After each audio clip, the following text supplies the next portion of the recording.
బీహార్లో ఆధార్ కార్డుకు సంబంధించినటువంటి అంశం పెద్ద చర్చనీయాంశం అవుతుంది. ఎందుకయ్యా అంటే అక్కడ ఓటు నమోదుకి ఆధార్ ప్రామాణికం కాదని తేల్చెప్పింది.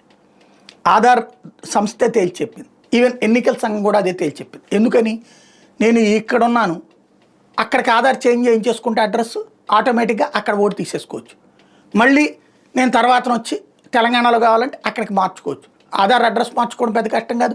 ఆధార్ కార్డు ఆధారంగా ఓటు ఇచ్చేసేటట్టయితే కనుక ఇప్పుడు ఇది ఒక కొత్త కుంభకోణం జరుగుతుంది దేశవ్యాప్తంగా.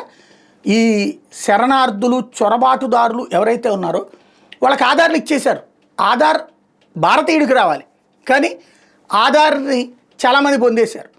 అక్కడైతే కొన్ని ఏరియాల్లో విచిత్రం ఏంటంటే, జనాభా ఫర్ ఎగ్జాంపుల్ 2 లక్షలు ఉన్నారంటే ఆధార్ కార్డులు 2,40,000 ఉన్నాయి. అంటే 100కి 120, 130% ఉన్నాయి. ఇంత దుర్మార్గం జరిగింది. బీహార్లోనే జరిగింది, ఉత్తరప్రదేశ్లోనూ జరిగినాయి.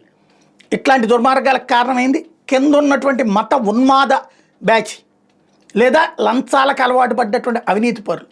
అట్లాంటి వాళ్ళకి తో వచ్చినటువంటి ఆ ఓటు హక్కును అడ్డుపెట్టినే ప్రభుత్వాన్ని మార్చేసేటటువంటి తెలివితేటలు చేస్తున్నారు. దానికి చెక్ పెడుతుంటే కుదరదని చెప్తున్నాయి విపక్షాలు. ఏం జరుగుతుందో చూడాలి.